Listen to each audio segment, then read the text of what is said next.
Welcome to the Randy Report. I'm Randy Slavacek, your host. I'm also the writer and editor of therandyreport.com, where you can find me every single day on the internet reporting on the daily news cycle in terms of politics, pop culture, and entertainment news of interest to the LGBTQ community. In this week's headlines, a protester with a gun disrupted Drag Queen Storytime at a public library. Anti-gay former county clerk Kim Davis may have to pay big bucks for denying same-sex couples marriage licenses. New Jersey will soon have an LGBTQ-inclusive curriculum in schools. And Empire star Jussie Smollett was attacked in a homophobic racist assault in Chicago. All that and more in this episode of The Randy Report.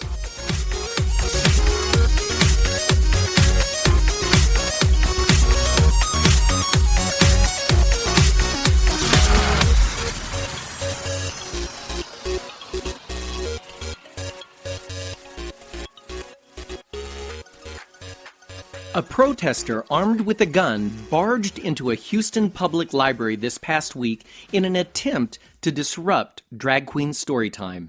James Doc Green Sr., who was previously issued a trespassing warning by the Houston Public Library for similar protests, entered the Freed Montrose Library on Saturday last week at 1:45 p.m., just minutes before the monthly Storytime event. When Green refused to leave, library management called the police for help. A spokesperson for the Houston Police Department told Outsmart magazine, quote, "A manager asked us for assistance because Green was banned from the library and would not leave when he was asked. He was previously banned for filming children at the library and has been known to cause disturbances. Several officers had to escort him out." Green, a conservative radio host for Raging Elephants Radio, was disarmed by the police, put in handcuffs, and placed in a police car. At that point, he began to complain of chest pains, and so an ambulance was called and Green was transported to a local hospital. The district attorney declined to press charges.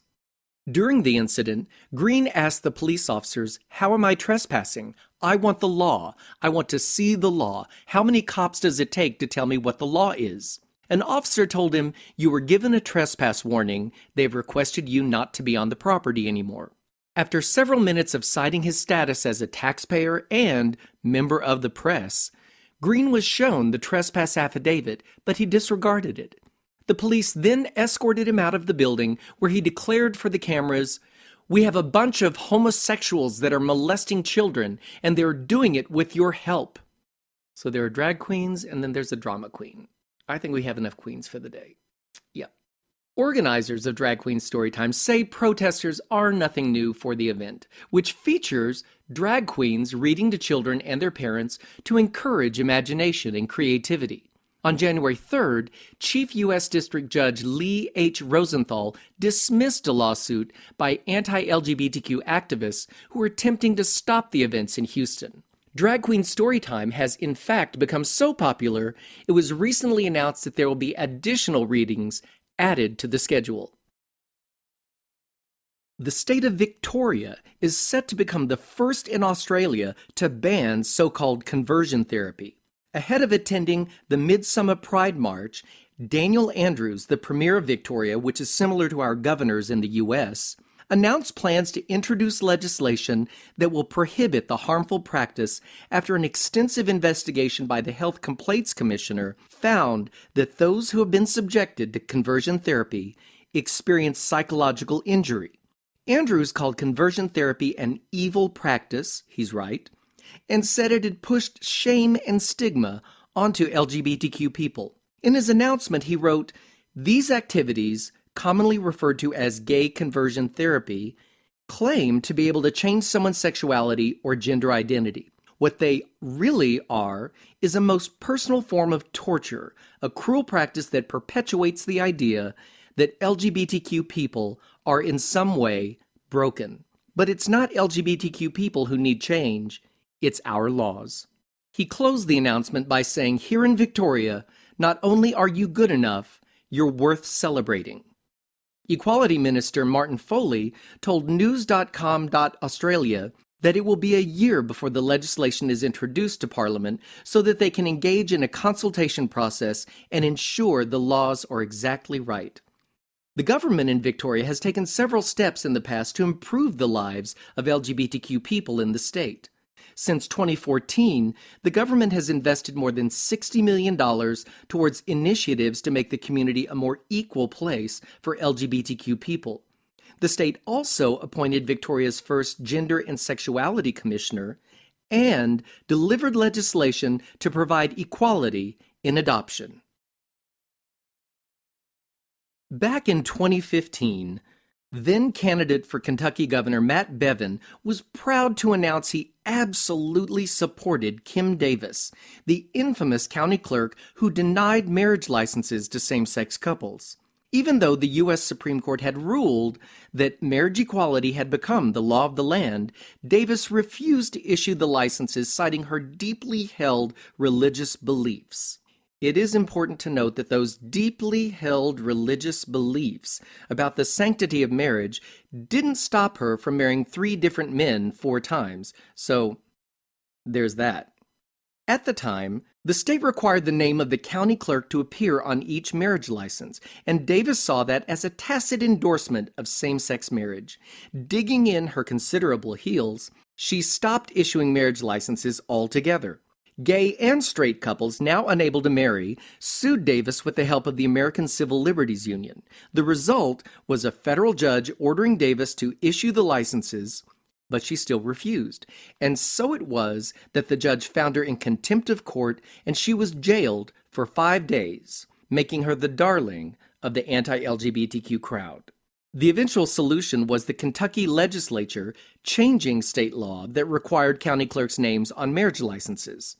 The gay and straight couples were issued marriage licenses, and the lawsuit against Davis was dismissed in that the issue had been resolved. Davis went on to write a book, campaigned for a failed same-sex marriage ban in Romania, and then this past November was voted out of office.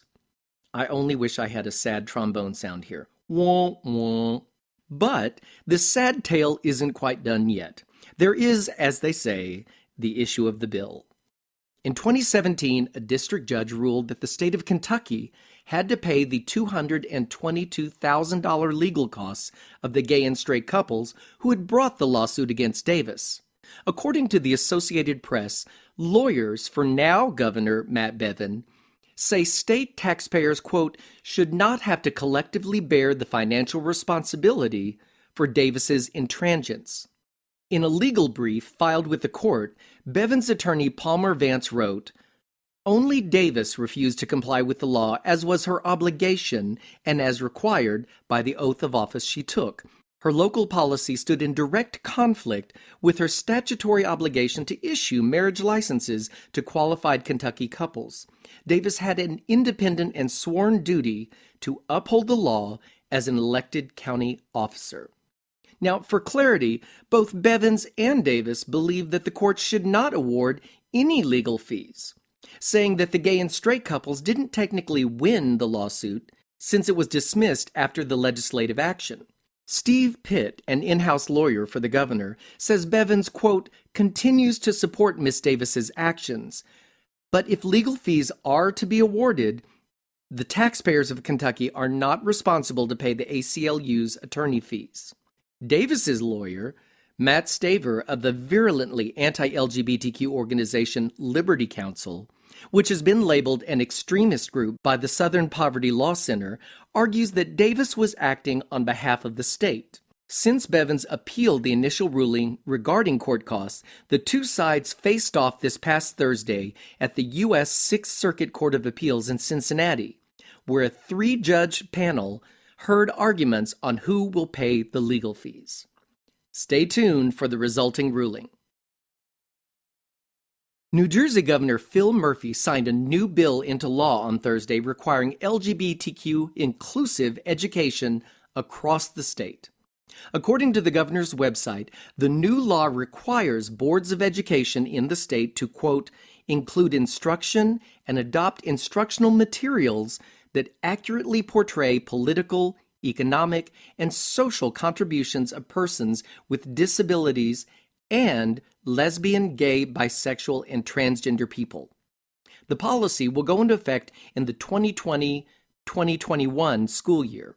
Teachers using the provided materials will begin teaching students about significant contributions made by LGBTQ people and people with disabilities.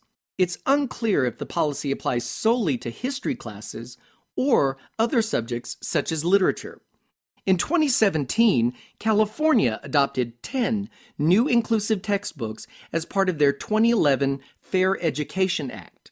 They became the first state in the U.S. to make such a move. Illinois introduced a similar bill to New Jersey's, but it remains in limbo right now and hasn't been made into law. Massachusetts has created a new inclusive curriculum, but it's optional for schools to adopt, unless it's mandated at the local level. At this time, only California and New Jersey's new curriculums are law. Almost a week after Empire star Jussie Smollett was assaulted in Chicago by two men who used homophobic, racist slurs during the attack, the actor and singer showed up for his already scheduled concert at the Troubadour in Los Angeles last night. I have so many words on my heart that I want to say.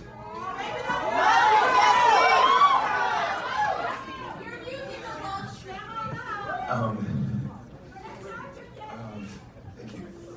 But the most important thing that I can say is just to keep it simple and just say thank you so much, and that I'm okay.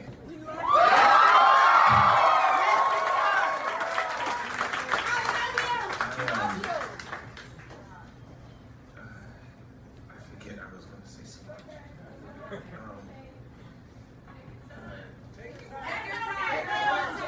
I'm not fully healed yet, but I'm going to, and that's right. And I'm gonna stand strong with y'all.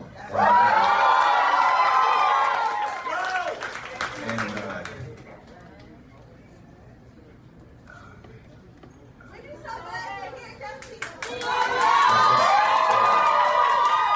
it sounds. I had to be here tonight, y'all. And it sounds powerful, but I couldn't let those motherfuckers win.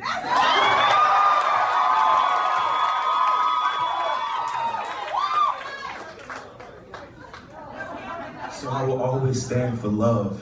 I will never stand for anything other than that. Regardless of what anyone else says, I will only stand for love. And I hope that you all stand with me. So thank you. And let's have a good show. Let's have a good time. Let's do it.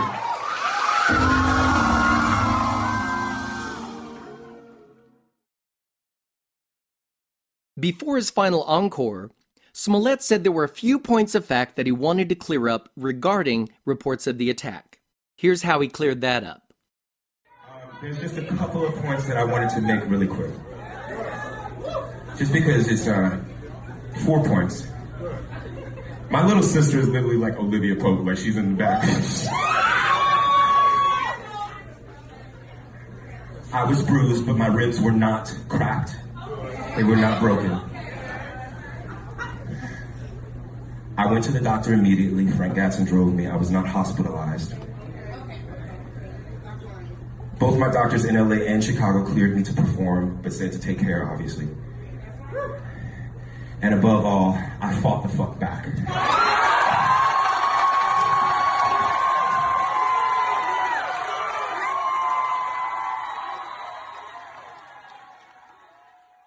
At the end of the concert, as he exited the stage, Smollet announced to the crowd, "We are proud, we are gay." For those who haven't followed the story, in the early hours of Tuesday morning this past week, two men attacked Smollet, shouting homophobic and racial slurs. They reportedly put a noose around Smollett's neck and poured an unknown chemical substance on him. He was hospitalized after the attack and discharged later that morning. On Friday, he issued his first statement saying, "Let me start by saying, I'm okay. My body is strong, but my soul is stronger.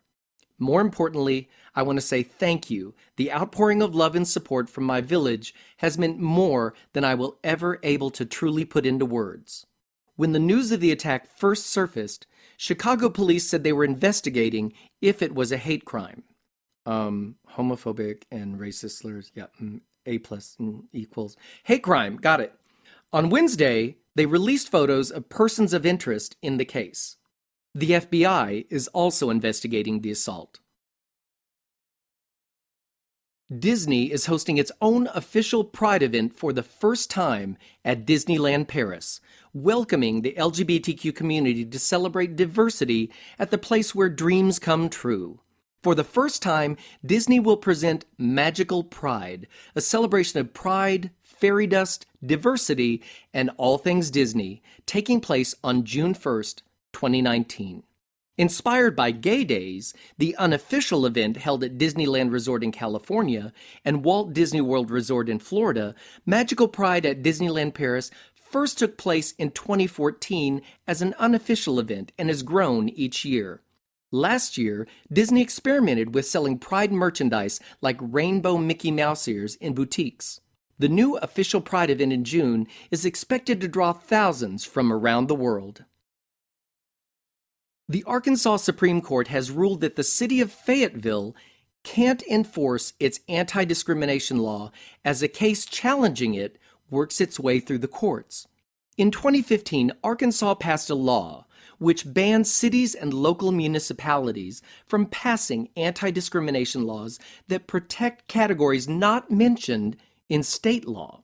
Arkansas doesn't ban discrimination against LGBTQ people, but the city of Fayetteville, primarily a college town of over 70,000 people, banned discrimination against LGBTQ people in both government and private employment. Fayetteville and Eureka Springs are the only two cities in the state that ban anti-LGBTQ discrimination. In 2017, the state Supreme Court ruled that Fayetteville can't enforce its ban because of the 2015 law. The city decided to challenge the constitutionality of that law, and a Washington County judge ruled that they could continue to enforce their ordinance until their challenge is decided. But the state Supreme Court has now overruled the county judge's decision, saying that the judge exceeded his jurisdiction. The state Supreme Court's ruling doesn't mean that the 2015 law is constitutional or unconstitutional, only that Fayetteville can't enforce its law for now. Currently, 3 states have laws banning cities and local municipalities from passing their own LGBTQ anti-discrimination laws: Arkansas, North Carolina, no surprise there, and Tennessee. I recently attended the Nevada Ballet Theater's annual Black and White Gala, which honored true EGOT Rita Moreno as Woman of the Year. My husband Michael and I are both huge fans for many reasons. First, there's her scintillating turn as Anita in the blockbuster movie West Side Story, for which she won the Oscar. Her television work, which includes PBS's The Electric Company, The Muppets, and The Rockford Files, 2 Emmy Awards right there, and, of course, her brilliant performance in the film adaptation of the Broadway play The Ritz. Having already won a Tony Award for the role on Broadway, her performance on screen gives us all the chance to enjoy bathhouse entertainer Googie Gomez forever. Googie performs with 2 backup dancers, Duff and Tiger, at the bathhouse, and so my husband Michael asked if we could take a Duff and Tiger pic with the diva, and she didn't hesitate to sum up some Googie for a fabulous photo. You can find the photo on therandyreport.com, taken by my dear friend, the fabulous Denise Trissello for Getty Images. Now this is funny.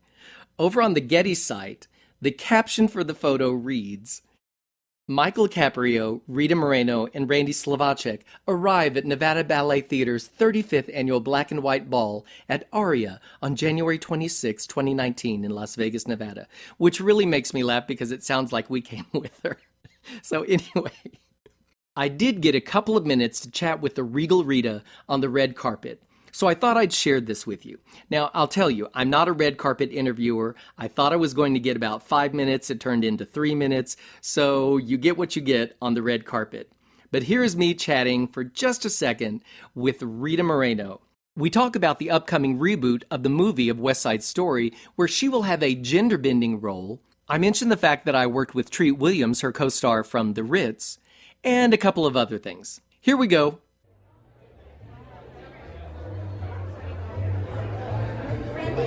Can we chat now?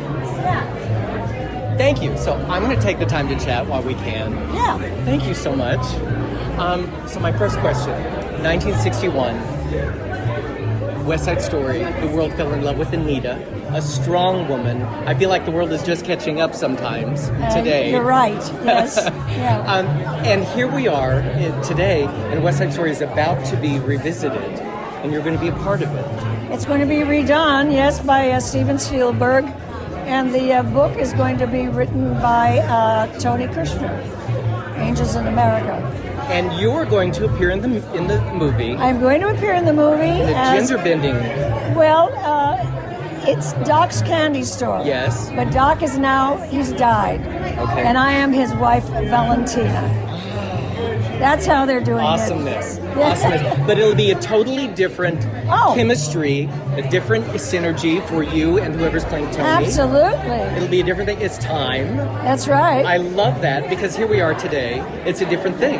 And everything old is new again. Very different thing. That's awesome. Yeah. Second, Yeah. the gay world loves the Ritz. So Googie Gomez. Googie Gomez and Tiger and Duff. Yes. Now I just found out you created Googie. Oh, I did. I invented some of it for Terrence. I invented her. So you were at a party. I was at a party with Jimmy Coco. Yes. And Coco, Jimmy. You were doing Last of the Red Hot Lovers? Yeah. Yes. We did it together. And Jimmy said, Rita, do that crazy Puerto Rican for Terrence. He's going to love it. So I did Everything's Coming Up Roses. And I did the Player King speech from Hamlet. That's fabulous. With the accent. Yes. Which is hilarious. Yes. And Terrence just flipped. And he said, I'm going to write a part for that character. And they called you like a year later, I understand? The script they was said, ready. We have written. Yeah. And the rest is history. We love that character. Is she marvelous? Just so perfection.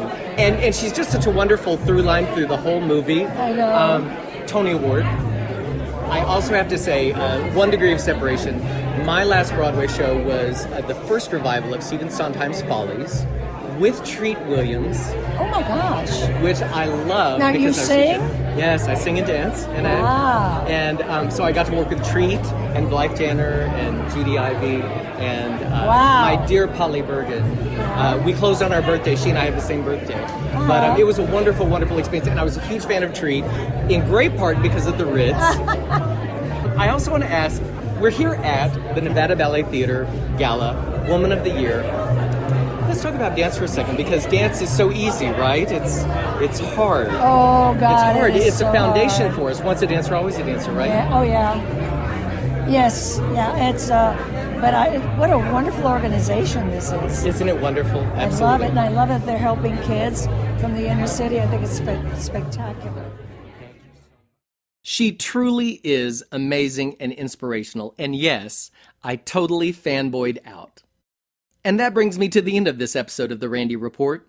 If you enjoy catching up on LGBTQ news in a quick podcast, I'd appreciate it if you wouldn't mind sharing The Randy Report with your friends. Hey friends, I know this cool podcast. Listen to it. Here's the link from iTunes or SoundCloud or therandyreport.com. I like to think of this podcast as the 60 minutes of gay news, only shorter. And remember, you can find me every single day on the internet at therandyreport.com, where I cover the daily news cycle regarding politics, pop culture, and entertainment news of interest to the LGBTQ community. Thanks for listening, folks. See you next time.